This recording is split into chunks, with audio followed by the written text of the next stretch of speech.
بسم اللہ الرحمن الرحیم قال اللہ تبارک و تعالی فی القرآن المجید والفرقان الحمید۔ قرآن مجید فرقان حمید کی صورت ہود کی یہ چند آیات بینات ہیں جن میں حضرت سیدنا ابراہیم علیہ السلام کے ذکر کے بعد حضرت سیدنا لوط علیہ السلام کا ذکر خیر اور ان کی قوم کا انجام بیان فرمایا جا رہا ہے۔ وَلَمَّا جَاءَتْ رُسُلُنَا لُوطًا، اور جب ہمارے بھیجے ہوئے فرشتے حضرت سیدنا لوط علیہ السلام کے پاس آئے۔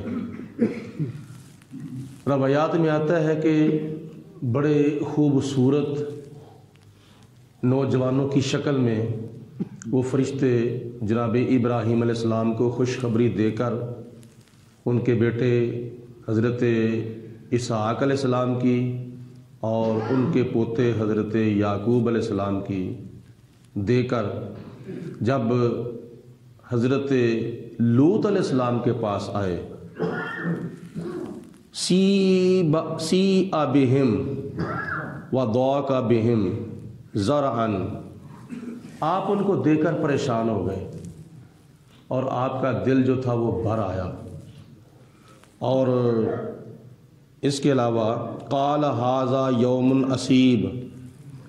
آپ نے فرمایا کہ آج کا جو دن ہے یہ بڑا سخت دن ہے۔ آپ ان کو دیکھ کر پریشان کیوں ہوئے تھے؟ اس لیے کہ میری جو قوم کے لوگ ہیں وہ اپنی منکوحہ عورتوں کو چھوڑ کر مردوں کی طرف جاتے ہیں، اور نوجوان لڑکے جب دیکھتے ہیں، بھائی اے صاحب کو کہو کہ منہ میں پڑھیں، بلکہ منہ میں بھی نہیں اس وقت پڑھنا چاہیے، درس قرآن کے دوران کوئی تسبیح وغیرہ نہیں کرنی چاہیے۔ آپ کو کتنی بار میں نے عرض کیا ہے کہ جب قرآن پاک پڑھا جائے اس وقت قرآن پاک سننا واجب ہوتا ہے، فرض ہوتا ہے۔ اس وقت تسبیح اگر تھوڑا ثواب آپ کو ملے وہ آپ نے لینا ہے، یا زیادہ ثواب ملے وہ آپ نے لینا ہے۔ ایک طرف ثواب زیادہ ہے، ایک طرف تھوڑا ہے، تو قرآن پاک سننا فرض ہے۔ فرض کا ثواب زیادہ ہے یا تسبیحات کا ثواب زیادہ ہوتا ہے؟ تو اوروں کو بھی پریشان نہیں کرنا چاہیے۔ نماز پڑھتے وقت بھی تسبیحات جو ہیں تکبیرات وہ منہ میں پڑھنی چاہیے۔ کئی ہمارے احباب ایسے ہیں کہ نماز پڑھتے وقت بھی اونچی آواز سے التحیات للہ والصلوات، اونچی آواز سے سبحان ربی الاعلیٰ، اونچی آواز سے سبحان ربی العظیم۔ ہمسایوں کا بھی خیال کرنا چاہیے، کہیں وہ تو نہیں ہماری وجہ سے پریشان ہو رہی ہے، ان کی توجہ تو نہیں تقسیم ہو رہی، یہ خیال کیا کرو۔ جی میں عرض کر رہا تھا کہ نوجوان لڑکوں کی شکل میں اور خوبصورت شکل کے اندر حضرت لوط علیہ السلام کے پاس اللہ کے فرشتے آئے، اور آپ ان کو دیکھ کر پریشان ہو گئے، کیونکہ آپ نے ان کی حقیقت کی طرف توجہ نہیں فرمائی تھی کہ یہ حقیقت میں کیا ہے۔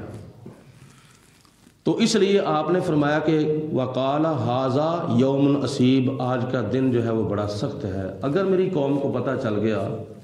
تو وہ تو بھاگے گی ان کی طرف، وہ تو ان کی بے حرمتی کرے گی۔ یہ میرے مہمان ہیں، میں ان کا میزبان ہوں، یہ تو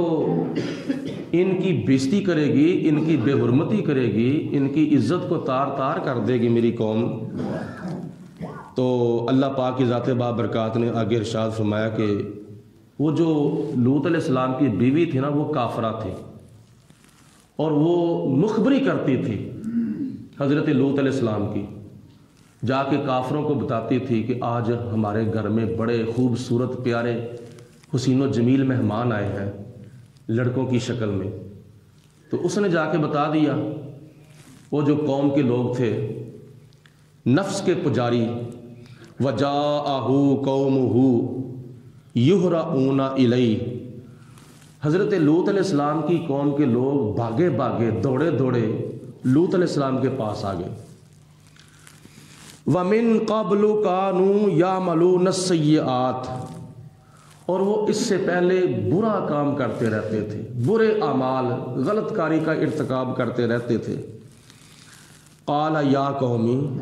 حضرت لوط علیہ السلام نے فرمایا کہ اے میری قوم، ہؤلاء بناتی، یہ میری قوم کی بیٹیاں جو ہیں تو ان کے ساتھ نکاح کر لو، ہن اطہر لکم، یہ تمہارے لیے پاکیزہ ہے۔ قوم کی بیٹیوں سے مراد یہ کہ جو حضرت لوط علیہ السلام کا کلمہ پڑھنے والے تھے، ان کی جو بیٹیاں تھیں تو آپ نے فرمایا کہ تم آپس میں نکاح کر لو، یہ تمہارے لیے خدا تعالیٰ کی ذات نے عورتیں پیدا کی ہیں، یہ میری قوم کی بیٹیاں ہیں، تو یہ تمہارے لیے بہتر ہیں، تم ان کے ساتھ نکاح کرو گے، گناہوں سے بچ جاؤ گے، تو بہتر یہ ہے کہ تم یہ اللہ تعالیٰ کی نعمت کو استعمال کرو، کیونکہ مرد کو اللہ پاک نے عورت کے لیے پیدا کیا اور عورت کو خدا تعالیٰ نے مرد کے لیے پیدا کیا ہے نکاح کی شکل میں۔ تو اللہ پاک نے فرمایا کہ اپنی حرکتوں سے باز آ جاؤ، فاتقوا اللہ، تو جناب لوط علیہ السلام نے فرمایا کہ اللہ تعالیٰ سے ڈرو اور غلط کاری کا ارتکاب نہ کرو، حلال چیز اختیار کرو اور حرام سے بچو، ولا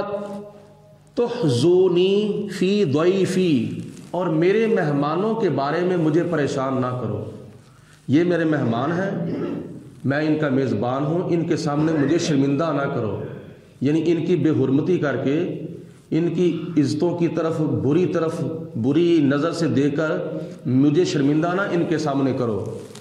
الیس منکم رجل الرشید، تو کیا تمہارے اندر کوئی بھی ایسا شخص نہیں کہ جو ان سب کو سمجھا سکے آپس میں ایک دوسرے کو؟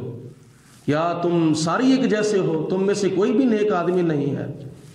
بڑا آپ نے جھڑکا۔ قالوا لقد علمت، انہوں نے آگے سے کیا جواب دیا؟ ان کے مردوں نے، جو مردوں کے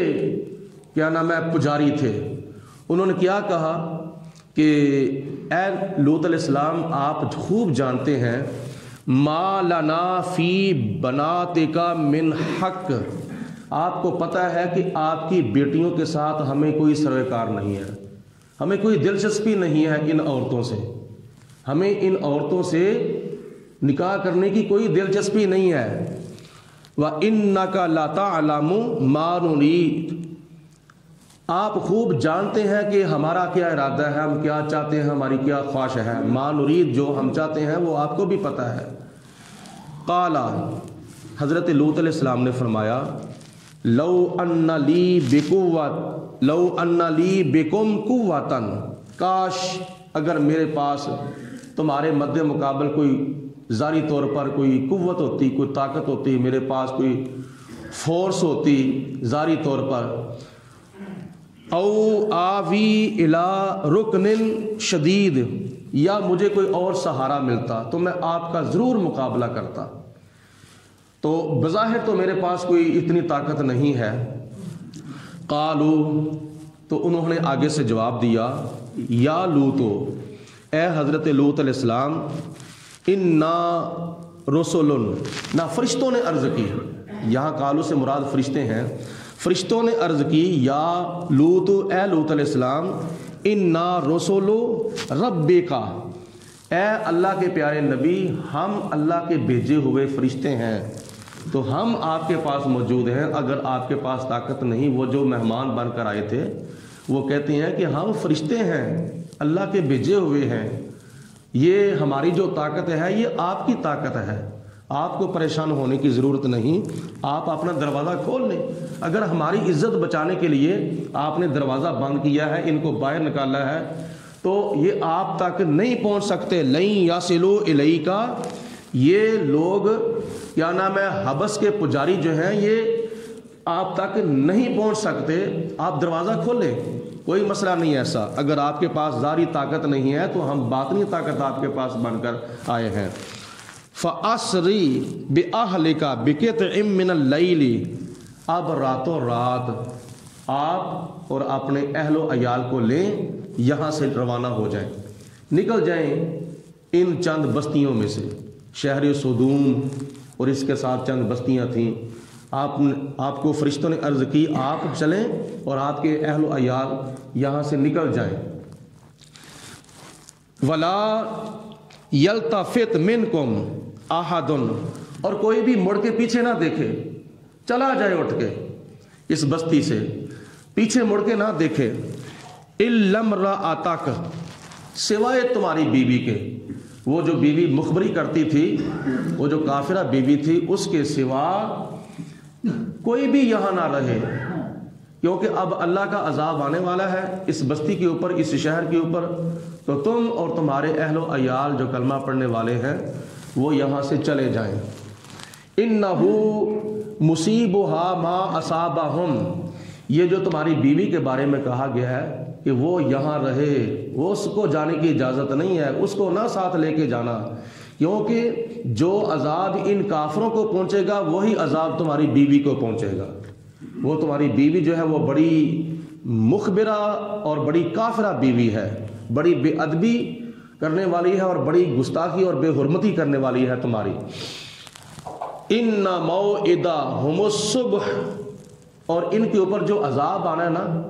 اس عذاب کے آنے کا جو ٹائم ہے وہ صبح کا وقت ہے، رات گزرتے ہی صبح جب ہوگی تو ان کے اوپر عذاب آ جائے گا۔ تو حضرت لوط علیہ السلام نے فرمایا کہ صبح کب ہوگی، ابھی تو کافی گھنٹے پڑے ہوئے ہیں، کافی ٹائم پڑا ہوا ہے۔ فرشتوں نے آگے سے کہا الیس الصبح بقریب، تو کیا صبح قریب نہیں ہے، رات گزر جانی ہے، ویسے ہی گزر جانی ہے، تو گزرتے ہی جب صبح ہو جائے گی تو پھر ان کو لگ پتہ جائے گا کہ کیسے اللہ اور اللہ کے رسول کی نافرمانی کی جاتی ہے۔ یہ ان کی نافرمانیوں کا عذاب تھا۔ لوط علیہ السلام ان کو منع کرتے تھے کہ حرام سے بچو اور حلال اختیار کرو، اور غیر فطرتی عمل نہ کرو، جنسی تشدد نہ کرو، اللہ پاک کی ذات بابرکات کا جو حکم ہے اس کے اوپر عمل کرو۔ پھر کیا ہوا، جب صبح ہوئی، فلما جاء امرنا، اللہ پاک نے فرمایا کہ جب ہمارا حکم آ گیا، یعنی جب ہمارا فیصلہ آ گیا، جب ہمارا عذاب آ گیا، جعلنا عالیہا سافلہا، تو ہم نے اوپر والا حصہ نیچے کر دیا اور نیچے والا حصہ اوپر کر دیا اس بستی کا۔ یعنی اللہ تعالیٰ نے فرشتوں کو حکم دیا کہ پورے شہر کی گاچی کی جائے۔ گاچی کا مطلب یہ ہے کہ جب ایک پودا ایک جگہ سے اکھاڑ کر دوسری جگہ پر لگانا ہونا تو اس کی گاچی کی جاتی ہے، یعنی تھوڑی سی مٹی چاروں طرف لے کر اس کو اکھاڑا جاتا ہے۔ تو پورے شہر کی، پورے گاؤں کی اللہ کے فرشتوں نے گاچی کی اور اس کو اکھاڑا، زمین اکھاڑی، اور یہاں تک تفسیر میں آتا ہے کہ کیا نام ہے، اس بستی کے جانوروں کی اور کتوں کی آوازیں جو تھیں وہ آسمانوں تک پہنچ چکی تھی۔ اس قدر اس بستی کو فرشتے اٹھا کر اوپر لے گئے تھے، بالکل آسمان کے قریب، وہاں سے جا کے نیچے گرایا، اوپر والا حصہ نیچے اور نیچے والا حصہ اوپر آ گیا۔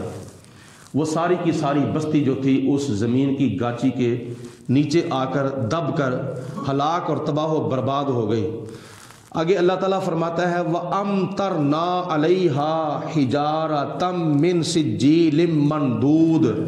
اور پھر ہم نے پتھروں کے ریزوں کی بارش برسائی ان کے اوپر، یعنی پتھروں کے چھوٹے چھوٹے جو پتھر ہیں نا ان کی بارش اللہ پاک نے فرمایا کہ ہم نے ان کے اوپر برسائی۔ وہ کون تھے؟ وہ جو لوگ اس بستی سے اس وقت جو نکلے ہوئے تھے، دائیں بائیں آگے پیچھے دوسرے شہروں میں گئے ہوئے تھے تجارت کے لیے یا کسی اور کام کے لیے، ان لوگوں کے اوپر خدا تعالیٰ نے پتھروں کی بارش برسائی۔ ان کو جو بستی کے اندر تھے ان کو تو زمین کے نیچے ہی دبا کر کیا نام ہے ہلاک تباہ و برباد کر دیا تھا، تو جو آگے پیچھے امور خارجہ سر انجام دینے کے لیے کاروبار کے سلسلے میں آگے پیچھے گئے ہوئے تھے ان کے اوپر خدا تعالیٰ نے پتھروں کی بارش برسائی اور لگاتار بارش برسائی۔ مصومۃ عند ربک، اور وہ پتھر جن کے اوپر نشان لگے ہوئے تھے تمہارے رب کے۔ اس کے بارے میں تفسیروں کے اندر لکھا ہے کہ جو پتھر جس آدمی کو لگنا تھا نا اس پتھر کے اوپر اس کا نام لکھا ہوا تھا۔ یہ اللہ تعالیٰ کے فرشتوں نے وہی پتھر اس شخص کو مارا جس کا اس کے اوپر نام لکھا ہوا تھا۔ وَمَا هِيَ مِنَ الظَّالِمِينَ بِبَعِيدٍ، اور اللہ فرماتا ہے کہ یہ پتھر ظالموں سے کچھ دور نہیں تھے، یعنی کوئی ظالم جو تھا ان پتھروں سے بچ نہ سکا۔ یہ ہے قوم لوط کا